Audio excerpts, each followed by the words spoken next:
So, traveler, you come to rest at my fire yet again. Welcome back. I have for you a tale of a dragon and a dragon slayer, of gods and a king, of a cursed ring and enchanted blood, and a sickness that rots the hearts of men. This is the tale of Fafnir and Sigurðr, or Sigurd as you may know him. This is my telling of the story. If you've heard it before, just know that I changed some details and added things in the spirit of bringing the gods to life for you here, by the fire, in my own way. Though it may not match any other teller's version, I just ask that you enjoy it for its own sake.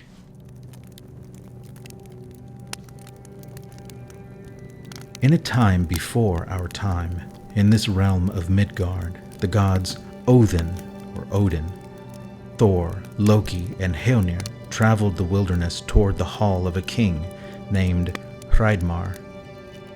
Along a cold, clear-running creek, they came across an otter the size of a full-grown man enjoying the cool waters. Thinking that the beast would make a nice pelt, Loki jabbed his half-brother Thor in the ribs, pointed, and, smiling, took up a rock and killed the giant otter. He skinned the creature and held the pelt up to Thor, gloating. Thor rolled his eyes, stroked his red beard, and walked on. He wasn't the sharpest of the gods, but even he had eventually learned to stay clear when Loki smiled. Further along, the creek joined with a racing river, and following it, the four gods came to the hall, where they were given the hospitality of King Hreidmar.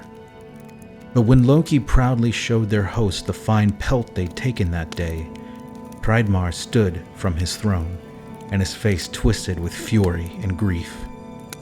He roared that the otter was one of his 3 sons, a shape-shifting dwarf named Otter, yes, really, who would shape-shift into the huge creature during the day.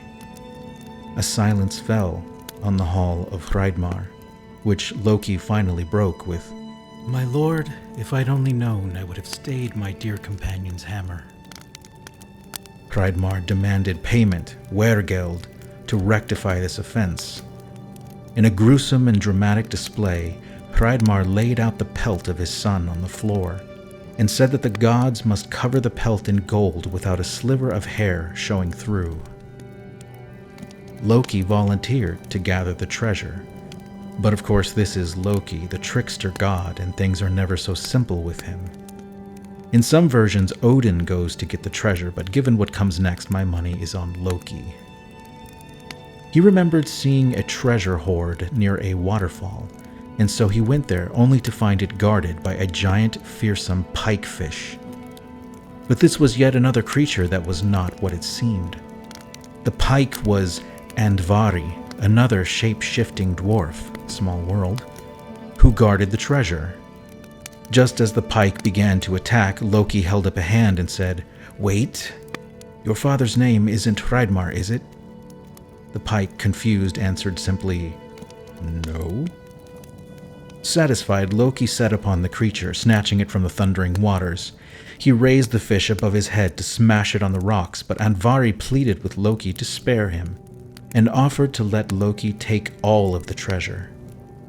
Loki, perhaps not in the mood to kill 2 shape-shifting dwarves in such a short span of time, was willing to spare Andvari. Andvari, now back in his normal form, asked only that Loki leave a single piece of treasure, a ring, which was precious to the dwarf. Loki agreed, but in a Loki way, which is to say he took the treasure and the ring and set off back toward Hreidmar's home. The ring was called Andvaranaut, and as Loki was making off with the hoard, Andvari uttered a curse upon the ring. From then on, anyone who bore the ring would come to certain doom. Now, without his treasure, the dwarf could at least revel in the idea of having out-schemed the Lord of Lies. But Loki's ears were keen. He heard the curse spill like venom from Andvari's lips, but said nothing, and disappeared into the fog of the forest. So Loki returned to Hreidmar's hall, and laid out the treasure, taking care to cover every dense, soft hair of Otter's skin. Hreidmar inspected the hoard, stroked his beard, and when it seemed he would be satisfied, he suddenly leaned forward and pointed a thick finger at a single hair protruding through the coins. "And what about this?" he snarled. "You have not covered every part of my son." Loki, trying and mostly succeeding to look apprehensive, took the cursed ring and Varanut from his pocket. "I have this one piece left," he said.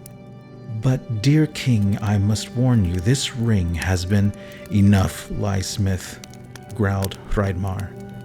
"Place the ring down and be gone from my hall, all of you." Loki did as he was told, and as he turned from Hreidmar, his fellow gods perhaps caught an evil smile on his lips, though it's hard to tell in the deep shadows cast by firelight. And to be fair, Loki does make that face a lot. The gods left the hall, where Hreidmar and his two remaining sons, Fafnir and Regin, stood silent over the treasure. Eventually, the ice hanging from the eaves of the hall melted. The sun's warmth returned to Midgard. But things were not at peace in that hall. Soon the greed of Otter's brother Fafnir seethed in Fafnir's veins, and in the dark of night he killed his father Hreidmar to take the treasure for himself.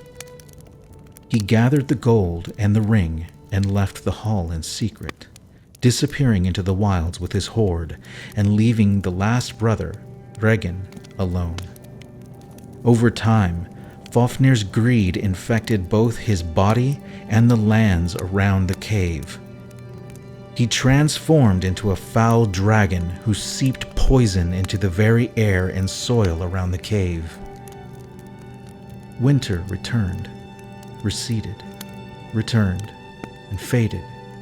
I don't know how many years passed, but the people of what was once Hreidmar's kingdom lived in fear of the creature in the mountains. Now, the third brother, Regin, was the foster father of an orphan of a slain king, and through that boy named Sigurd, Regin plotted his revenge on his dragon brother Fafnir. He instructed Sigurd to dig a pit in the path where the dragon went to the river to drink. While in the pit underneath the dragon, Sigurd could thrust his sword into a weak point in the scales and kill the creature. So Sigurd set out with a shovel over one shoulder and his sword, Gram, on his hip, and dug his pit.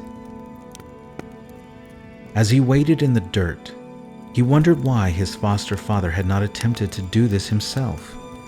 Why send the son to avenge the brother? Was it fear or something else?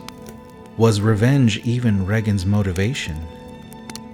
As he lay in wait, gripping Gram with patient strength, the figure of a one-eyed old man wearing a travel cloak and wide-brimmed hat appeared above him.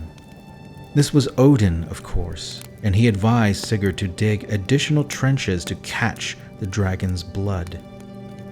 Sigurd asked no questions but obeyed the Father of Victory. No sooner had Sigurd done so than the rumbling of the dragon began to grow louder and closer. The trees trembled and snapped, and the ground shook as it approached.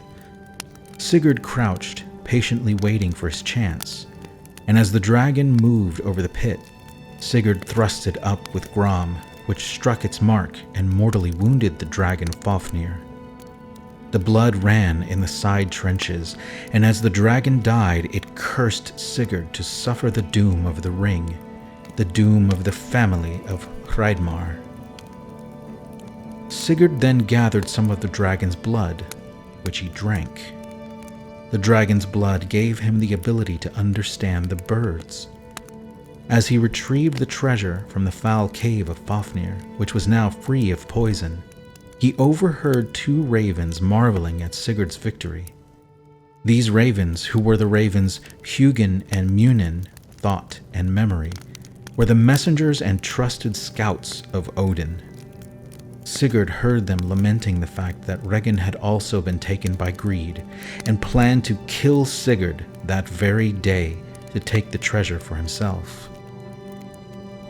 Hearing this from the ravens, he knew that the curse was real, and so Sigurd had one more task for his sword Grom that day. He returned to the hall where a greedy son sat on the throne of his murdered father, and without a word, Sigurd killed Regin, leaving himself as the sole owner of the treasure, including the ring. The throne was his now.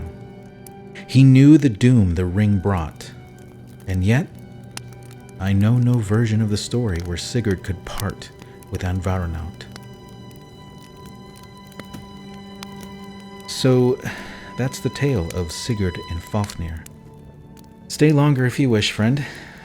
The fire is good. The night is good.